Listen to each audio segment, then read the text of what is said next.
नमस्कार दोस्तों। आज हम लोग एक ऐसे टॉपिक पर बात करने वाले हैं जो कि हम सभी के लाइफ को प्रभावित करता है। हमारे लाइफ में एवरेजली 3 बार आता है और हमारे लाइफ को पूरी तरह चेंज करके रख देता है। आप सही सोच रहे हैं, हम शनि की साढ़े साती की बात कर रहे हैं। शनि की साढ़े साती सुनते ही हम लोग डर जाते हैं।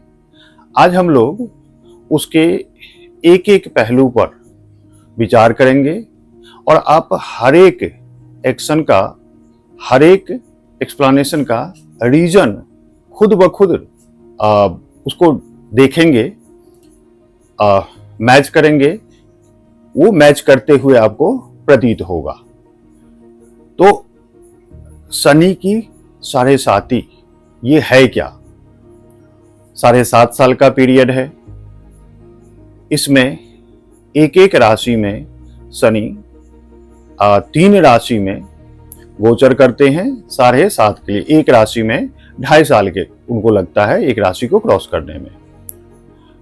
जब शनि चंद्र से एक घर पहले, यानी हमारे जन्म कुंडली के जिस राशि में चंद्र हैं उससे एक घर पहले प्रथम चरण, उस घर में जहां चंद्र है द्वितीय चरण, और उसके नेक्स्ट अगले घर में तृतीय चरण, और फिर ये 7.5 साल का पीरियड खत्म होता है। तो ये तो रहा कि ये साढ़े साती होता क्या है। अब 29 मार्च से मेष राशि वालों के लिए शनि के साढ़े साती का प्रथम चरण स्टार्ट हुआ है। अब हम उसके बारे में डिटेल्स एक एक पहलू पर बात करेंगे और उसका कारण ढूंढने की कोशिश करेंगे। अब मेष राशि अग्नि तत्व की राशि है और साढ़े साती अग्नि तत्व की राशि, यानी क्विक एक्शन, बहुत तेज, लेकिन शनि उसको स्लो डाउन करते हैं। इसलिए मेष राशि वालों को ये साढ़े साती ज्यादा इफेक्ट करते हुए दिखता है। एक्चुअल में शनि जो है वो दंड नायक नहीं है, वो हमारे कर्म को सुधारने के लिए आए हैं, वो हमारे कार्मिक गुरु हैं।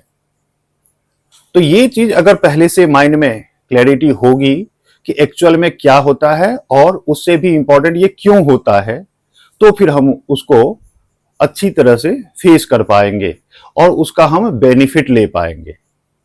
उसके डरने के बजाय बेनिफिट ले पाएंगे। तो बात करते हैं मेष राशि वालों के लिए शनि का जो प्रथम चरण स्टार्ट हुआ है। अब यहां पर देखिए, शनि जो है वो चंद्रमा के पीछे है। अब अपने खुद से रिलेट कीजिए कि हमारे पीछे अगर कुछ है तो वो हमें नहीं पता, तो उससे हमें क्या होगा? Unknown fair. हमें डर लगेगा कि कुछ ना कुछ तो है, कुछ ना कुछ तो होने वाला है।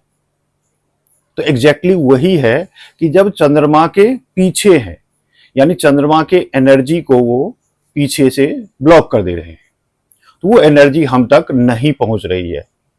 तो हमारे पीछे एक अननोन, जो कि जिसके बारे में नहीं पता है, वो आप महसूस करके देखिए, आपको पता चल जाएगा कि ये क्या होता है और क्यों होता है। रियल एग्जिस्टेंस, और क्योंकि चंद्रमा मन के कारक हैं तो वो मन पर प्रभाव पड़ता है उसका। अब और क्या होता है? तो अगर हम चंद्रमा को लगन मानते हैं तो लगन से एक घर पहले, यानी 12th हाउस, 12वां भाव सबकॉन्शियस माइंड का है। सबकॉन्शियस माइंड में जो एक बार परमानेंट सेट हो गया, वो कॉन्टिन्यूअसली वो चलता रहेगा। तो ये फेयर जो है वो परमानेंटली सेट हो जाता है। अब इसका लॉजिक समझ में आ गया।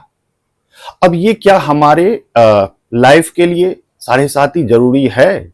तो आप खुद सोच करके देखिए कि अगर हमें किसी बिल्डिंग में ऊपर जाना है तो एक हम स्टेयर चढ़ते हैं, फिर वहां से मोड़ आता है, तो ऊपर जाने के लिए हमें मुड़ करके फिर उस स्टेयर को छोड़ना पड़ता है, फिर हम ऊपर की तरफ बढ़ते हैं। एग्जैक्टली यही होता है हमारे लाइफ में। अगर हमें आगे बढ़ना है तो हमें एक चीज, पुरानी चीज को छोड़ना पड़ेगा।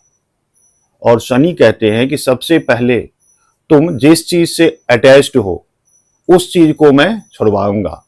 अगर तुम्हारे अंदर ईगो है तो वो ईगो अब नहीं रहेगा, उसको बहुत जल्दी छोड़ दो। तभी कहा जाता है कि जिसके कर्म अच्छे होते हैं उसको शनि रिवार्ड देते हैं। इसका यही रीजन है। अब चलिए बात करते हैं ये फियर और नॉन फेयर। ये तो लॉजिक के साथ समझ में आ गया, ये होगा मेष राशि वालों के साथ, तो उससे डरना नहीं है। अब 12th हाउस जो है वो आइसोलेशन का है। हमें ऐसा लगेगा कि हमें किसी से बात नहीं करना, हमें अलग रहना है, हम किसी से बात नहीं करना चाहेंगे। घर, एक तरीके से आपको घर से भी ऐसा लगेगा कि दूर रहें, और घर से अगर बहुत ज्यादा अटैच्ड हैं तो दूर करवा देगा शनि, और होना पड़ेगा। इसके बाद क्या होगा, तो 12th हाउस लॉस का भी है। अब ये लॉस किस तरीके का लॉस होगा, तो ये लॉस लीगल भी हो सकता है। यदि आप अपने पास्ट में कुछ ऐसा कुछ काम किए हैं जो कि एथिकली सही नहीं था, तो वहां पर आपको लीगल एक्शन बेयर करना पड़ेगा, वो सहना पड़ेगा। शनि पास्ट लाइफ और अभी तक के इस लाइफ में पास्ट का जो कर्म है उसका फल देते हैं। शनि वैसे कहा जाए तो सभी के लिए बहुत ज्यादा इकोनॉमिकल, आर्थिक नुकसान नहीं करते। हाँ, अब ये क्योंकि जो चीज पुराना पैटर्न है उसको कहते हैं कि तुम्हें छोड़ना पड़ेगा, तो इसलिए ये कहा जाता है कि आप जहां जॉब कर रहे हैं वहां से आपको हो सकता है कि वो जॉब छोड़ना पड़े। अगर अच्छे कर्म है तो उसे बेटर अपॉर्चुनिटी मिलेगी, क्योंकि हमारे मन तक जो एनर्जी चंद्रमा की पहुंचनी चाहिए वो ब्लॉक हो चुका है पार्शियली। इसीलिए हमें सामने वाले से दूरी महसूस होने लगता है, या इनफैक्ट होने लगता है। अब सामने वाले कौन, तो घर वाले सबसे पहले, तो घर से दूरी, दोस्तों से दूरी। इनफैक्ट आप महसूस करेंगे कि जो दोस्त आपके लिए ठीक नहीं थे, सेल्फिश थे, वो दूर चले गए होंगे या हो जाएंगे। ये आप नोट करके रख लीजिए। अब आप, ये सब एक दूसरे से कनेक्टेड है। अगर आप जॉब छोड़ते हैं तो उसके पीछे कोई न कोई रीजन होगा, तो इसलिए कहा जाता है कि आप जहां जॉब कर रहे हैं अपने बॉस से आपकी वैचारिक मतभेद होंगे, तो ये सब कनेक्टेड टर्म है। ये होगा तभी आप जॉब छोड़ेंगे। या बिजनेस में जो लॉसेज हैं उसका आप रीजन समझ गए कि मन जिस तरह से फंक्शन करना चाहिए वो फंक्शन नहीं कर रहा है, तो इसीलिए ये सब होगा। अब आगे चंद्रमा 4th हाउस के कारक है, यानी अपने माता से और घर से आपको थोड़े बहुत अलगाव हो सकता है, इसका ध्यान रखना होगा। तो ये साढ़े साथी में ये मोटे मोटे कुछ ये हैं, और चैनल पर अवेलेबल है। लास्ट वीडियो में हम लोग बात कर चुके हैं कि किस एज के लिए ये साढ़े साथी वरदान होता है, तो वो एक बार देख लें आप किस एज ग्रुप में फॉल करते हैं। कहीं आपको ये साढ़े साथी रंग से राजा बनाने तो नहीं आया है। तो वो चैनल पर वीडियो अवेलेबल है, किस एज ग्रुप के लिए साढ़े साथी का क्या इफेक्ट है वो आप जरूर देख लें। अब एक तरीके से ये हमें ऊपर उठाने के लिए आया है स्पिरिचुअली,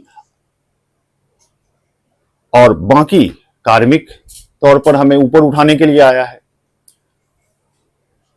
अब इसके लिए हमें उपाय क्या करना चाहिए, तो इसके लिए भी एक वीडियो है कि दान कब करें, मंत्र जाप कब करें, किस पर्पस के लिए करें, वो सब अवेलेबल है।